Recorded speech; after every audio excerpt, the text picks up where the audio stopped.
We all start somewhere. Everyone's fitness journey is different and unique to them. We all have different reasons we started, we all have different circumstances, different challenges we face, and different environments that have led us to ultimately make a decision to invest in our health and fitness. Our fitness journeys are a continuous process, and it's not about what we do some of the time, but what we do most of the time. It's really all about developing consistency and turning fitness into a lifestyle. For me, I could say my fitness journey started when I was younger. I moved from Nigeria when I was 10, and I got into sports as a way to not only stay active but to also meet new friends. So I tried everything, all the way from cheerleading to volleyball. I eventually landed on track and field, and I continued that all the way through college. But it wasn't until after I graduated college that I really made the conscious decision to invest in my health and fitness. After graduating college, I had started working full-time as a night shift nurse. I was working 12-hour shifts, and most of the days I was working more than the 12-hour shifts because I was a new grad and I was always catching up on work. And all my healthcare people, you know exactly what I'm talking about. But I realized that I was always exhausted and I was pretty much living to work. I would work, go home, sleep, wake up, do it all over again, and then on my days off I was so exhausted I would sleep most of the day, and then I would literally wake up and move from my bed to the couch and just lie on the couch all day and watch series, whatever TV show was on. I would really only leave my house on my days off to go get food, go get groceries, or occasionally go out for drinks when I started making new friends.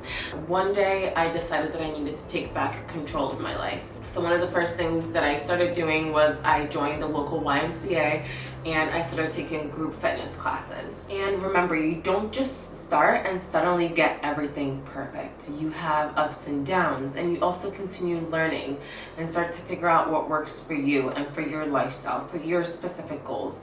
Not just what society tells us should be our goals. So I started becoming more consistent with the group classes. I absolutely loved it. And then on my days off, I signed up for the 6 a.m. classes, so that way it would get me up and moving during the daytime so that I wasn't sleeping in all day. I would actually get up and get my day started. I noticed a mindset shift. I was taking care of myself more. I was being more active. I was going out and actually getting some fresh air instead of just staying cooped up in my apartment all day long. And then I decided, you know what, let's pick back up running. Let's see what happens. Let's go out there, let's get some fresh air. And honestly, it was amazing. Once I kind of started running and was working out more consistently, I wanted to challenge myself in new ways. I signed up for the Tough Mudder with my now fiance, and we did that, and it felt amazing. Like, my endorphins are up again. I just felt like I had so much more energy. I was pretty happy with how I was looking, but I wanted to get more defined. I wanted to build more muscle. So then I started doing more research, educating myself on fitness and nutrition, and I started incorporating more resistance training with my running, with my group classes. Because before I was just doing the group classes and I was running, and that incorporated some weights, but I was never actually progressing and following a structured plan when it came to resistance training. I started being more mindful about what I was putting into my body. I wasn't going out to drink as much. I wasn't binge drinking that much anymore. I was really trying to focus on getting the right amount of nutrients in, and I loved how that made me feel because now I wasn't feeling bloated every day. Like, I noticed such a difference once I changed my nutrition, and then once I started incorporating more of that resistance training, that strength training into my routine. Slowly but surely, the results started coming in, and I was feeling good. I was fired up. It was honestly the best that I had felt in such a really long time, especially since graduating from college. With nutrition, I feel like I realized that it wasn't just about going to the gym and exercising, but it was also about the foods that I was putting into my body.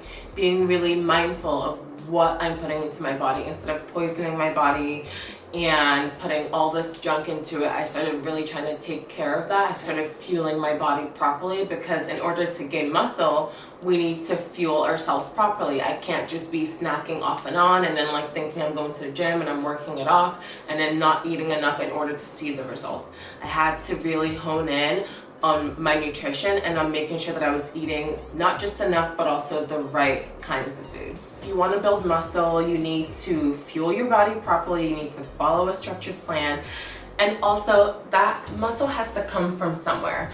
I feel like a lot of times we say that we want to build muscle, we start building muscle, and then maybe we notice that the scale goes up and we absolutely lose our minds. But I always tell people, where do you think the muscle is coming from? It has to come from somewhere, and muscle is a lot denser than fats. So of course you might see the scale go up, and it's just something that I had to wrap my head around and had to educate myself more on. Once I was no longer training for aesthetic purposes, once I was no longer training for number on the scale, once I was really just training for myself, it made it easier to just be like, hey, my goal is to get strong. That is exactly what is happening. I am now able to do push-ups. I wasn't able to really do push-ups before. Now I'm doing push-ups. I'm squatting the most I've ever squatted. I'm running the fastest. Like, I'm performing better. I was training for the way that it made me feel. And I feel like another thing that I learned in my fitness journey is that I don't need to be the strongest or the fastest. Like, I'm doing this for me. I'm training for me. I feel like sometimes society puts a lot of pressure on ourselves where people feel conscious about posting certain things. Like, if they're like, oh, they showed the weights that they're using, people are like, oh wow, like you're not even strong. Or like, oh, like this person could be faster. But it's like, I'm not doing this to be the strongest person alive. I'm not doing this to be the fastest person.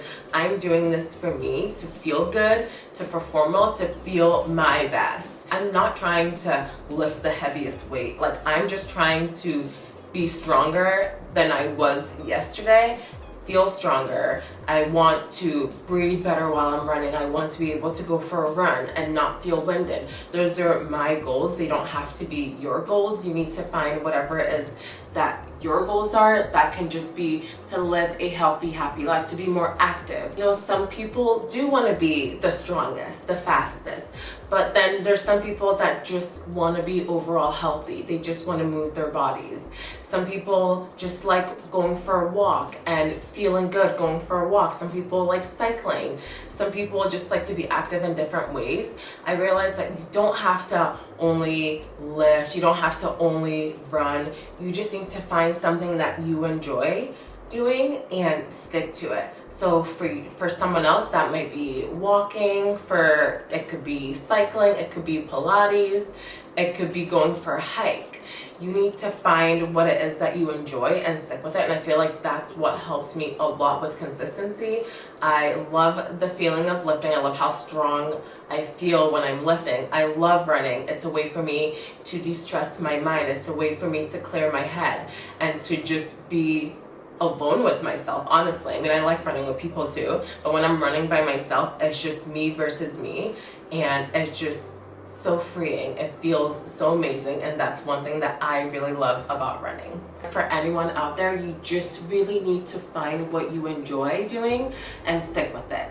Now, don't get me wrong, you can enjoy walking, but don't expect to gain like 20 pounds of muscle walking. We also have to be realistic and with our goals and our expectations and train according to our goals. If your goal is to squat however much, then we need to be lifting in the gym. Walking isn't gonna get you to squatting however much. If your goal is to get faster, we need to be running. If your goal is to cycle 100 miles, I don't know, then you need to train according to those goals. If you want to lose fat, you need to train in ways to help you do that. If you want to build muscle, you need to train in ways that are going to help you to add on muscle. I think it's about finding what you love doing, but also being realistic with those goals. Now I get to help other healthcare workers navigate between fitness, work, and lifestyle, really finding that balance, and it's the coolest thing ever. That is pretty much my fitness journey. I hope that if you take anything from this, it is that one, consistency really is key, and two, having that mindset shift will help you to stay consistent in your journey. I hope that you enjoyed this video. Feel free to let me know if you have any questions or any comments. Feel free to share your fitness journey with me. And as always, don't forget to like and subscribe to my YouTube channel if you enjoyed this video, and I will see you in the next video.